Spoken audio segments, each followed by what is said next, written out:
Welcome to Wiley Trade Podcast, making trade inclusive for all Americans. I'm your host, Derick Holt, a partner in the International Trade Group at Wiley.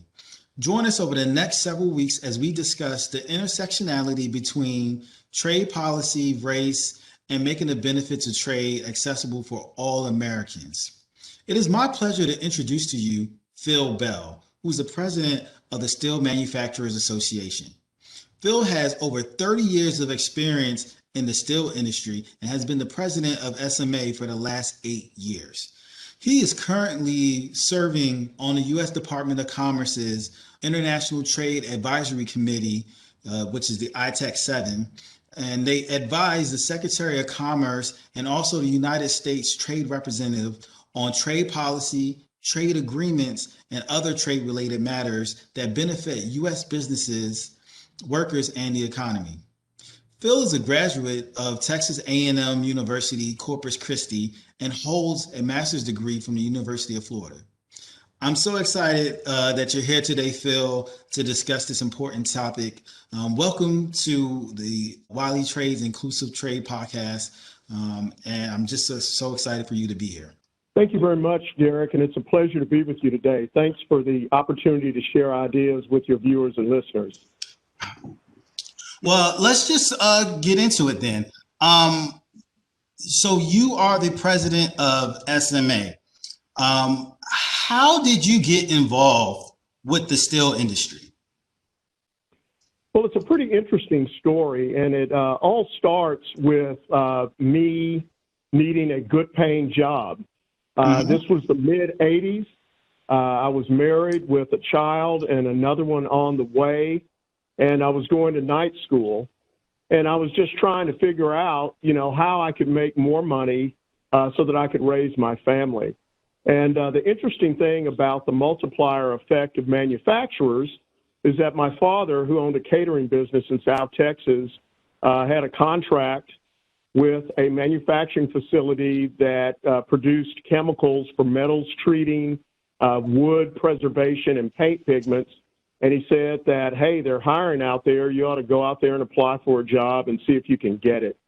Okay. My entire life, Derick, I'd always noticed that the men and women who worked in manufacturing always seemed to have higher wages, better health insurance, nicer cars and trucks. And in some cases, they even had a boat. And they were buying their houses at an earlier age than other people. So I took my father's advice and went down to the company and applied and tested, and I was hired. And after working there for about 10 years and also getting my degree while I was working, I left that company to join a startup steel company called Qualitex Steel, which you may have heard of. And that's how I got started. Okay. So, what events in your career brought you to the Steel Manufacturers Association? Well, it was kind of interesting. I've done a variety of things within the steel industry with several companies, big multinational companies as well as domestic companies. And when I was in Tampa, Florida, I worked for a Brazilian-owned steel company that was really growing in leaps and bounds. The company had doubled in size in like 5 years, and it became very apparent that they needed a role that dealt with public affairs, external communication, and government relations. And I was tapped on the shoulder by the CEO of the company to take this newly created role and just see where we could go with it. Increasingly, we were finding that a lot of aspects of our business were being influenced by what happened at the federal level in Washington, D.C. So it was now time for us to start engaging more on federal policy that involves steelmakers. So one thing that I want to make sure that the listeners understand, I said that, you are the president of the Steel Manufacturers Association, but can you just tell us a little bit about, who the Steel Manufacturers Association actually represents? Yeah, absolutely. We're a Washington, D.C. based trade association that's been around for over 30 years. And in terms of the number of steel producing members we have, the amount of capacity they represent, the amount of tons they make, and their geographic footprint, We're the largest steel industry trade association in North America. Our members are steel producers, primary steel producers that make steel using a process called the electric arc furnace, which is one of the safest and most sustainable steel making processes in the world. Some of the largest steel companies in North America belong to the SMA, names that you're pretty familiar with, Derick, such as Nucor, Commercial Metals, Steel Dynamics, and many, many others, and very proud to represent them. Okay, thanks, Phil. You had an impressive journey in the steel industry, but I just want to focus a little bit on the United States worker-centric trade policy. So earlier this year, President Biden's pick for the United States Trade Representative, Catherine Tai, has said that the United States is shifting to a worker-centric trade policy where the American worker is valued as a wage earner and not only a consumer. So with that in mind, can you just tell us a little bit about why manufacturing is important and why steel manufacturing in particular is important? Yeah, absolutely, Derick. I'm happy to do that. The steel industry is essential for America's national security and for its critical infrastructure and for helping the wheels of commerce turn. Steel is a part of your life every single day, every single moment that day. From the minute you get in your car, you're interacting with steel. The road you drive on, the bridge that you drive across has steel in it. The building that you're going to is normally made of structural steel. And then even the electrical grid that powers that building has all kinds of different types of steel products in it. So it's an industry that's critical to the backbone of the U.S. economy and to our national security. I think the reason why we should have a job-centric focus is that the steel industry employs directly and indirectly over 2 million people, and these are high-paying jobs with great benefits. In almost every community that you go to, usually the steel mill is among the highest-paying jobs with the best benefits in those communities, and this is particularly true in smaller communities and in rural areas. So this is why steel is so important. We use it in our defense, we use it in our seaports, we use it in our airports, and we use it in manufacturing critical items every day that makes our lives easier. So Phil, you were talking about how steel is important to our everyday lives. Can you just talk a little bit about what happens and the impact on communities when large steel plants shut down? Yeah, absolutely. Whenever a steel mill is shut down or idled, that has the potential to be devastating to the workers and the communities where they live. That's why one of the missions of the SMA is to help steel industry employees build their lives, help steel companies build their businesses, and help the communities where they operate build their future. But what happens in addition to the direct job loss of steel workers being out of work, there is a multiplier effect. Every one steel job creates 7 supporting jobs in and around the community. And those businesses and those people, often they're small businesses and entrepreneurs, are negatively impacted too. Also, what happens, more and more of the market share of steel products in this country become beholden to foreign steel producers who often subsidize their steel industries, or they import their steel, they export their steel into this country, rather, often unfairly and sometimes even illegally. And that's not good either. U.S. steelmakers can compete with anyone in the world, Derick, as long as it's on a level playing field and we're all playing by the same rules. So what I'm hearing is that steel manufacturing is often the backbone of communities.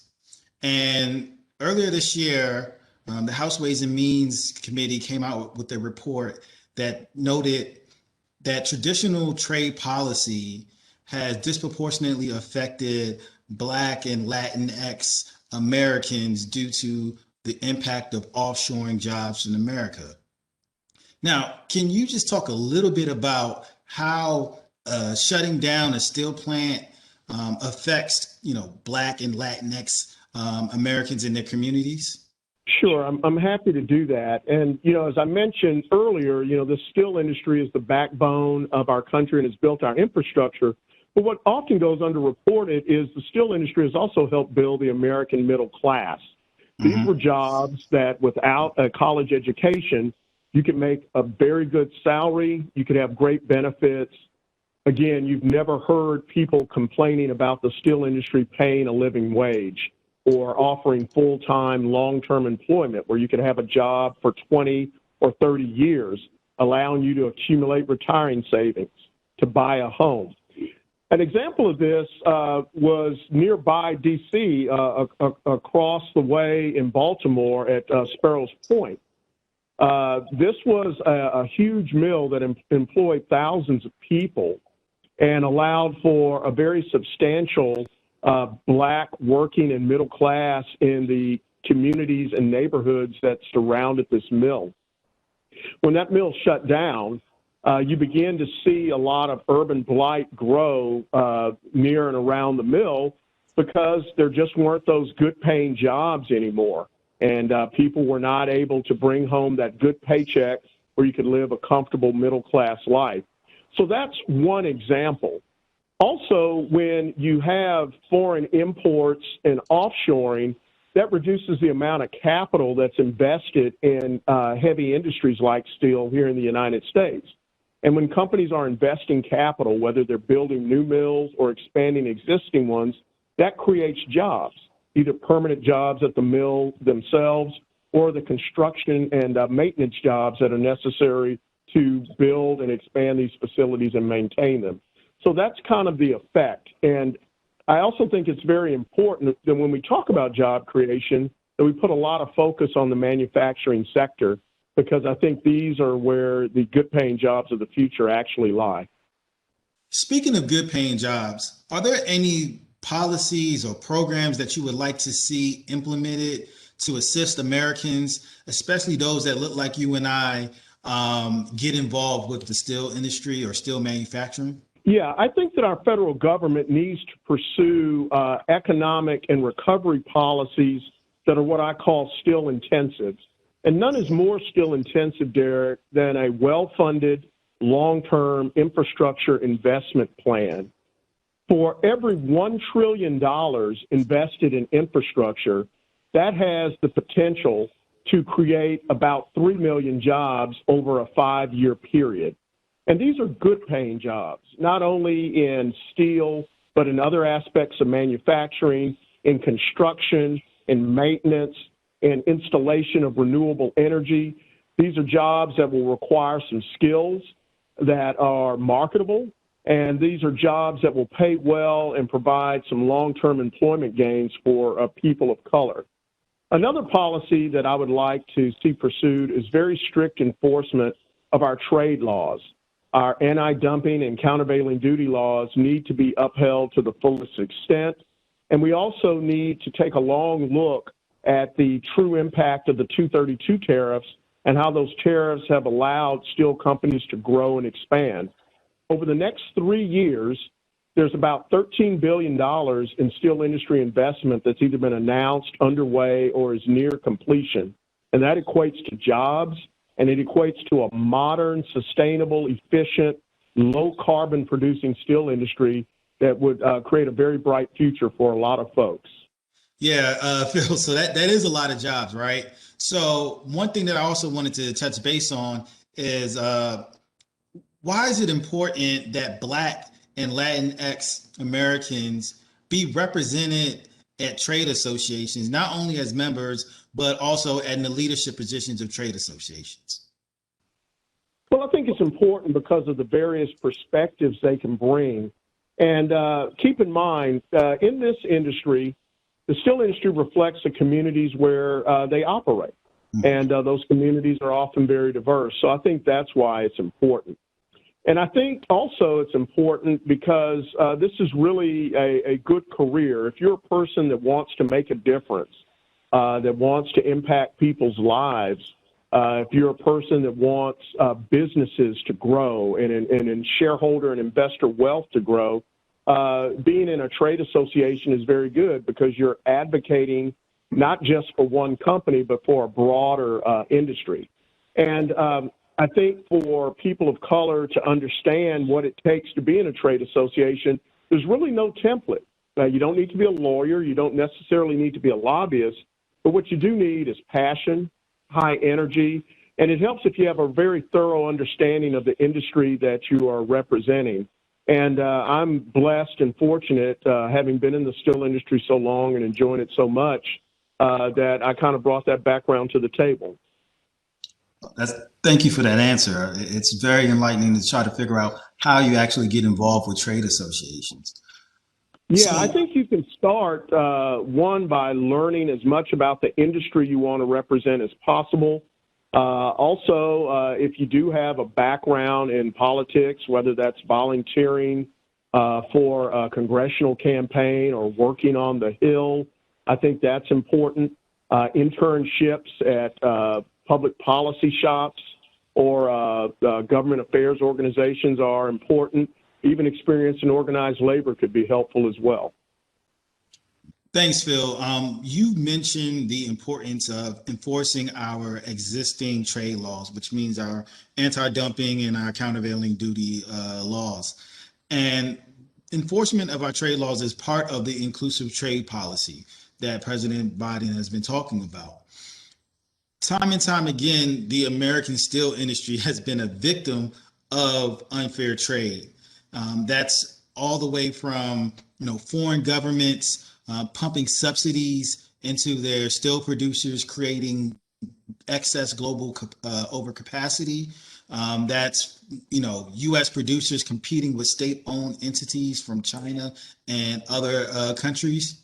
So I've heard you testify many times, but can you just talk a little bit about you and your capacity as the president of SMA and what you've been doing to combat unfairly traded steel products to protect American steel producers and their workers and their communities?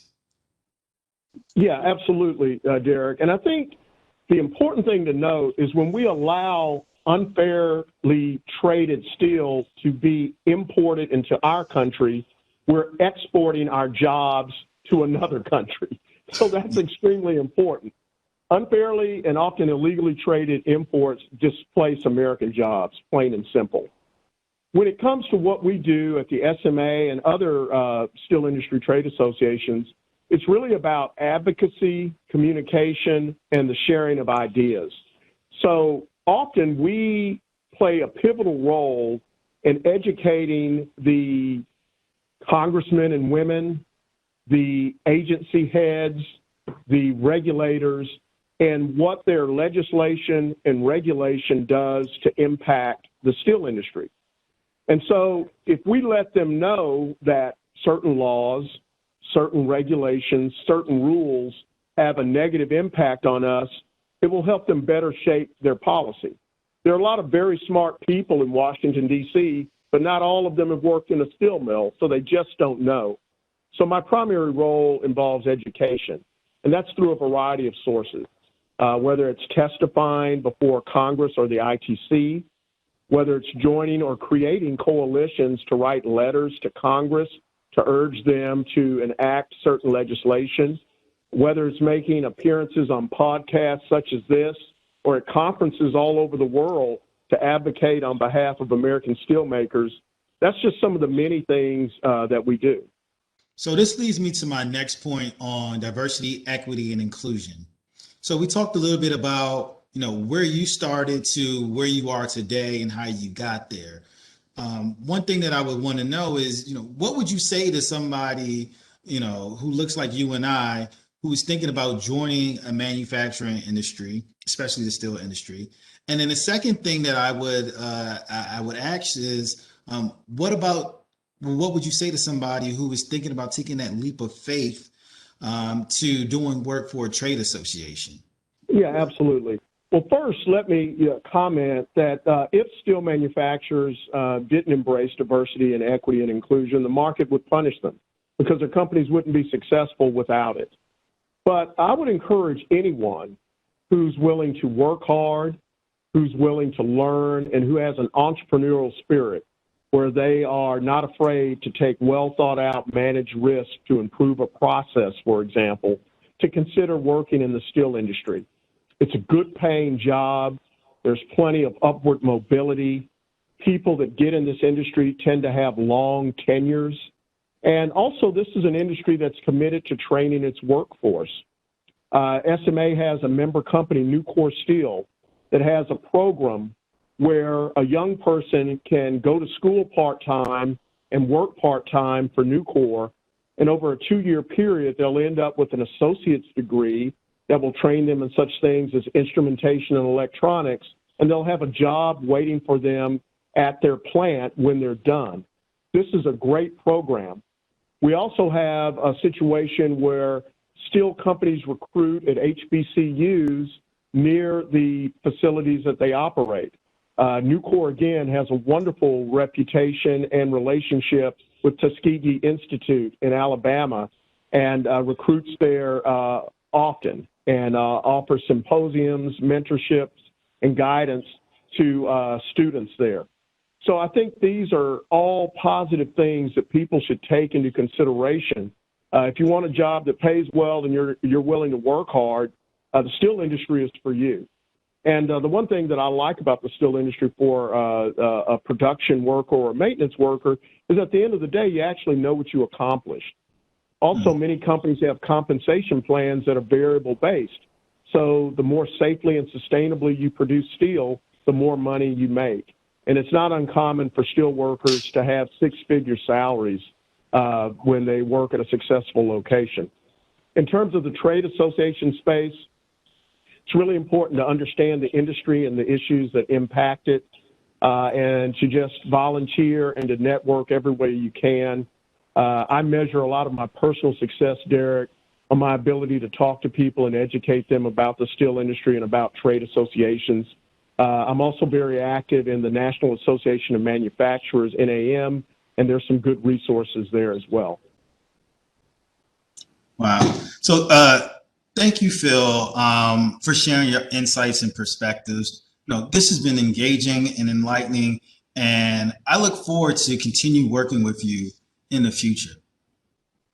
Thank you very much, Derick, and keep up the good work at Wiley, and good luck on your podcast. Thank you. I appreciate it. You're welcome.